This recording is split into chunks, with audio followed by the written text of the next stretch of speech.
Hello, hello, hello, hello, hello.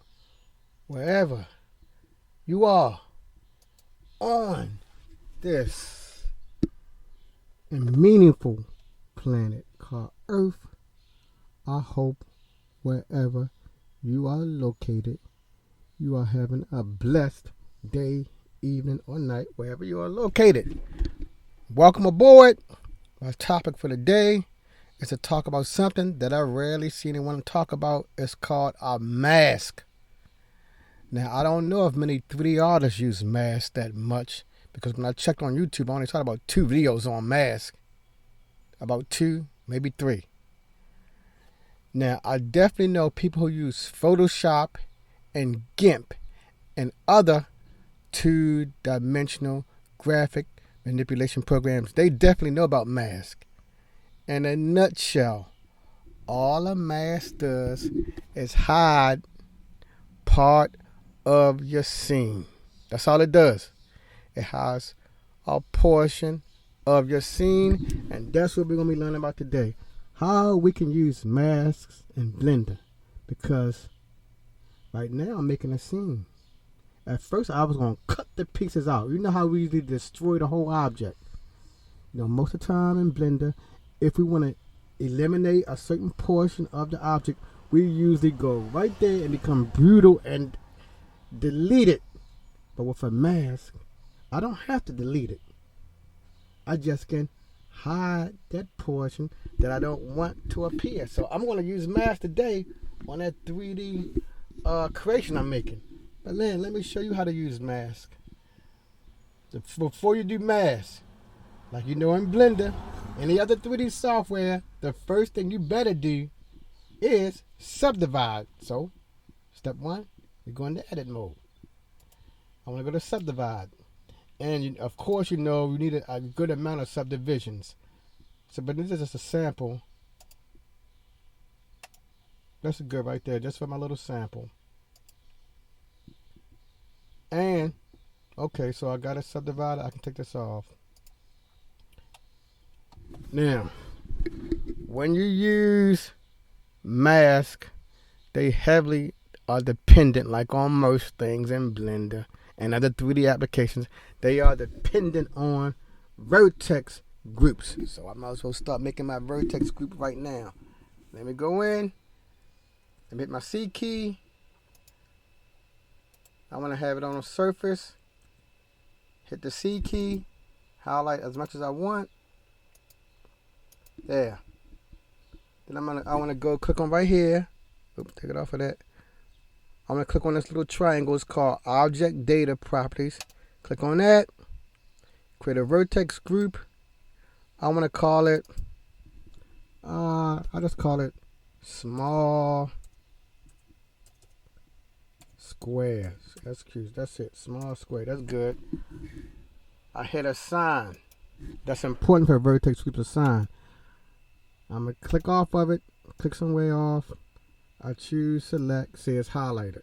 Once more, to make sure you got your vertex group, you highlight what you want, you hit assign. Then it should be assigned to test it. Click somewhere in the scene, select, okay, it's selected. I'm going to do this for every side of my cube. It's for a reason. Do that, do that, do that, do that, click, assign. Go around, do the same thing, click, assign, hit the C key, highlight it all, right click to get rid of the circle, assign. I want to do the top and bottom the same. I hit the C key once more, left click, left click, left click, left click, right click to get rid of the circle, assign. Let's go to the bottom. I'm going to hit the C key once more. Left click, left click, left click, left click, right click to give it a sign. Here come the big test. Click somewhere. Select. Alright, good. So all my things selected. Now, usually, when you're dealing with vertex groups, you may be dealing with some type of material. I'm going to deal with my material. I want to give my I'm just gonna be working from the viewport. Viewport display. I want to give it a color. I'll make my default color green. Green.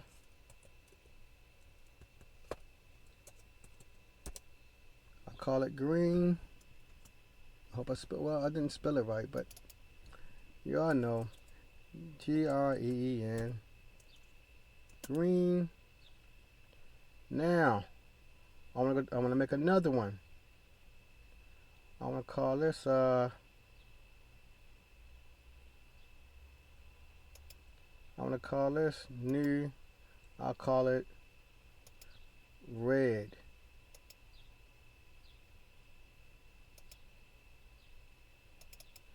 RED.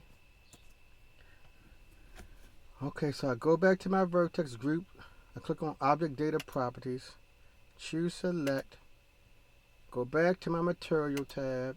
Have it on red. Choose Assign. Good, it changed red. No hassles. Good.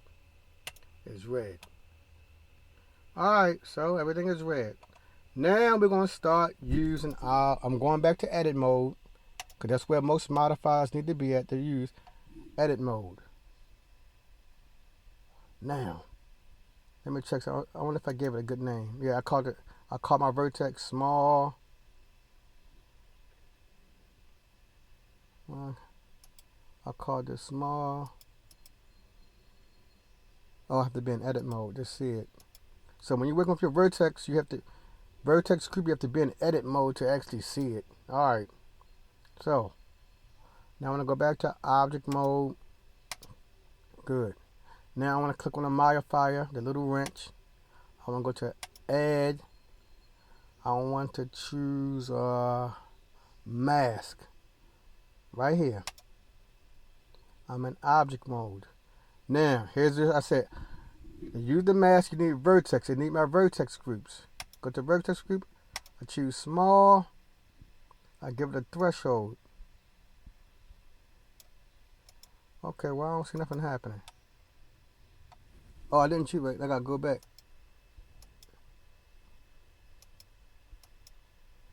Why isn't it choosing? Okay, my alright, let me choose this. I'm gonna go back to click back on my object. There's always some type of error. My computer's slowing down, so sorry. I'm in object mode. I'm gonna click on my cube. Alright, there. Why my vertex keep disappearing? Oh, I know why. I'm sorry, I have my my mouse. There. Now you have your threshold. But you see, it's not doing much. But you see, the part that I had selected. Let me erase this. I made that vertex group. The vertex group will stay visible. Remember that. That will stay visible. Everything else will disappear. Now here's the threshold right here. I'm scaring it, but it won't do nothing. It's a reason why. It either, when you have a pure vertex group, like I just made, it was just a pure vertex group assigned color, is either on or off. To make the thresholds work, we have to go to the weight paint mode. So let me go over here to weight paint. Let me go object mode. Let me click on weight paint mode. There's weight paint mode. I want to get rid of I'm going to get rid so I can see it all. So we see now. I want to go up here to my active toolbox. I have my weight paint set. The weight, I like to change my weight between 0.8 something.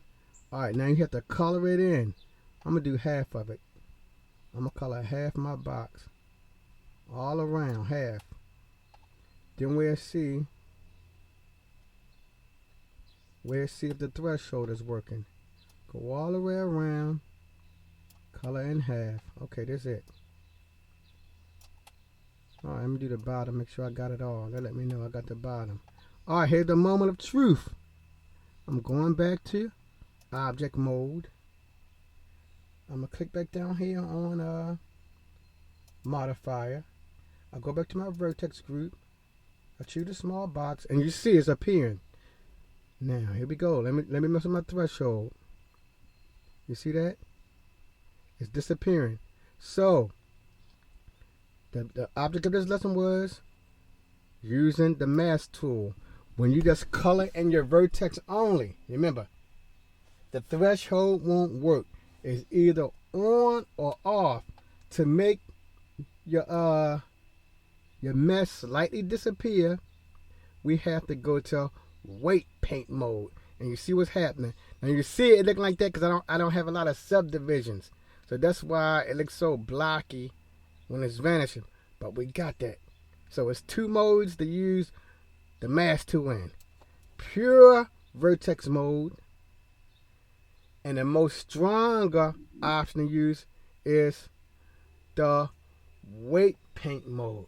That will enable you to make your mesh, quote, disappear like the Invisible Woman from the Fantastic Four. If you enjoyed this lesson on using the malign, not talked about much, mask tool, give me a thumbs up. If you got any knowledge to add to my knowledge about the mask tool, please leave a comment. If you would like to subscribe to the channel to hear about more topics that I find interesting with Blender, please subscribe.